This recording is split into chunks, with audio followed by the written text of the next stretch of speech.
It sounds like science fiction.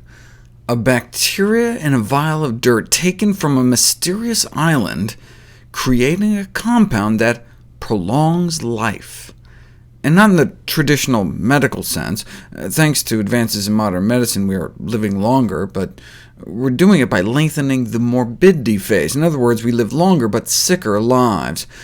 We used to die here, but thanks to medical intervention, we now die here. So traditional medicine increases the number of old people in bad health. Ideally, though, we'd expand lifespan by slowing aging to delay the onset of deterioration.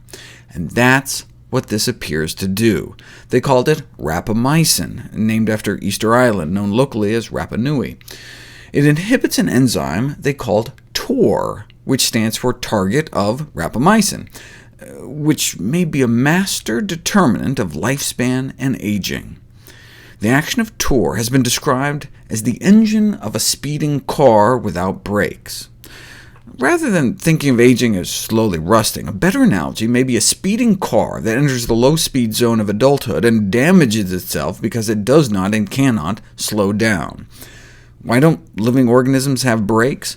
Because they've never needed them. In the wild, animals don't live long enough to experience aging. Most die before they even reach adulthood.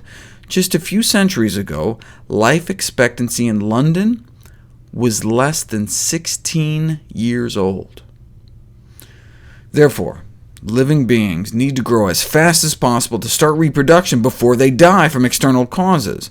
The best evolutionary strategy may be to run at full speed, but once we pass the finish line, once we win the race to pass on our genes, we're still careening forward at an unsustainable pace.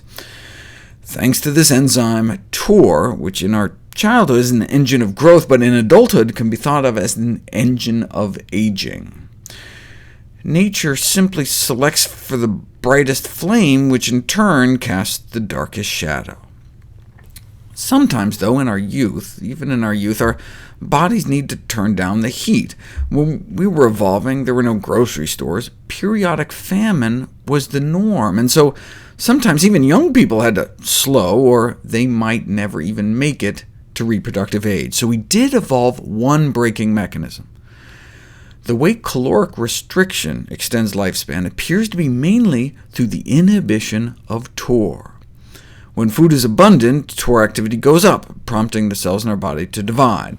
When TOR detects that food is scarce, it shifts the body into conservation mode, slowing down cell division, and kicks in a process called autophagy, from the Greek auto, meaning self, phagy, meaning to eat, autophagy, meaning eating oneself. Our body realizes there isn't much food around and starts rummaging through our cells looking for anything we don't need. Defective proteins, malfunctioning mitochondria, stuff that isn't working anymore, and our body cleans house, clears out all the junk, and recycles it into fuel or new building materials, renewing our cells. So caloric restriction has been heralded as a fountain of youth. The potential health and longevity benefits of such a dietary regimen may be numerous, but symptoms may include dropping our blood pressure too low, loss of libido, menstrual irregularities, infertility, loss of bone, cold sensitivity, loss of strength, slower wound healing, and psychological conditions such as depression, emotional deadening, and irritability. And you walk around starving all the time. There's got to be a better way, which I'll cover in my next video.